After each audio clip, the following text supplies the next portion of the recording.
Yes breaking news చూస్తున్నాం. బీహార్ ఓటర్ల జాబితాపై మళ్లీ రగడ స్టార్ట్ అయింది.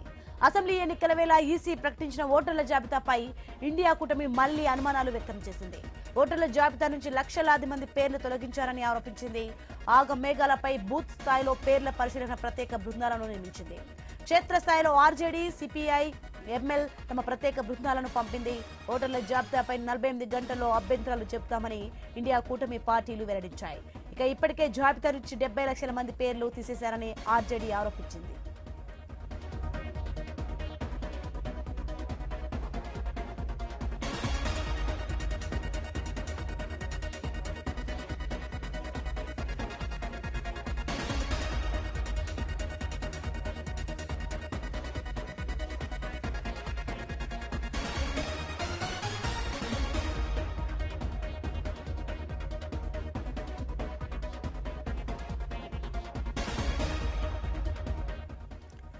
బ్రేకింగ్ న్యూస్ బీహార్ ఓటర్ల జాబితాపై మళ్లీ రగడ స్టార్ట్ అయింది. రైట్, ఇది అంశానికి సంబంధించి మరింత సమాచారం మా input editor Srikanth phone line లో అందించే సిద్ధంగా ఉన్నారు. శ్రీకాంత్, అసెంబ్లీ ఎన్నికల వేళ ఈసీ ప్రకటించిన ఓటర్ల జాబితాపై ఇండియా కూటమి మళ్లీ అనుమానాలు వ్యక్తం చేస్తుంది. అసలు ఏం జరిగింది, దీనికి సంబంధించిన పూర్తి డీటెయిల్స్ ఏంటి? నిజానికి అంటే ఎలక్షన్ కమిషన్ పైన చాలా రోజుల నుంచి విమర్శలు ఎదురవుతూనే ఉన్నాయి. ఇట్లా నేపథ్యంలో బీహార్ తుది ఓటర్ల జాబితాను ఈసీ ప్రకటించింది. ఇట్లా నేపథ్యంలో ఈసీ ప్రకటన తర్వాత అక్కడ ఇప్పటికే ఇండియా కూటమి మళ్ళీ ఒక రగడైతే స్టార్ట్ చేసిందని చెప్పాలి.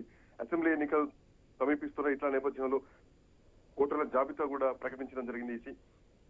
సో దీనిపైన చాలా అనుమానాలు కూడా వ్యక్తం చేస్తుంది. ఓటర్ల జాబితా నుంచి ఆల్మోస్ట్ అంటే గతంలో హర్యానా విషయంలో కానీ మహారాష్ట్ర విషయంలో కానీ ఎలా జరిగిందో అట్లాగే లక్షలాది మంది పేర్లు తొలగించారంటూ కూడా ఇండియా కూటమి ఆరోపణలు చేస్తోంది.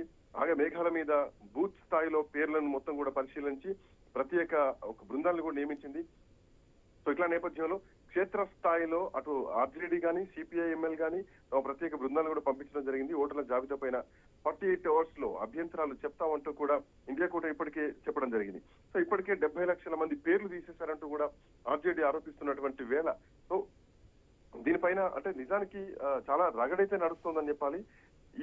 ఇప్పుడున్నటువంటి పరిస్థితి అంటే గతంలోనే ఈ బీహార్ ఎన్నికలకు సంబంధించి అటు రాహుల్ గాంధీ కొన్ని కామెంట్లు కూడా చేయడం జరిగింది. బీహార్ లో ఇంతమంది ఇన్ని ఓటర్లను తీసేశారు, ఒక నియోజకవర్గంలోనే ఒక ప్రాంతంలోనే 6 లక్షల ఓటర్లు తొలగించారంటూ కూడా చెప్పడం జరిగింది.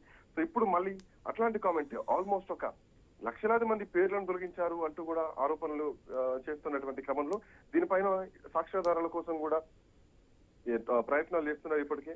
సో ఎట్లాంటి అంటే ఎట్లాంటి సాక్ష్యాలు సేకరించబోతున్నారు ఏంటి అన్నది కూడా చూడాల్సినటువంటి అవసరం అయితే ఉంది.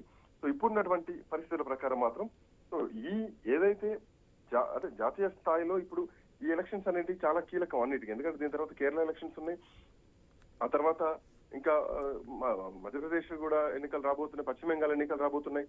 సో ఇట్లాంటి క్రమంలో ఇప్పుడు ఈసీ ప్రకటించినటువంటి ఈ ఎన్నికల ఈ ఓటర్ జాబితా తర్వాత సో దీనిపైన ఇప్పటికే ఈసీ కూడా క్లారిటీ ఇచ్చింది. గతంలోనే రాహుల్ గాంధీ చేసినటువంటి కామెంట్స్ ని ఈసీ కొట్టిపడేసింది, అవన్నీ ఆక్షేపణీయం కాదంటూ కూడా చెప్పడం జరిగింది.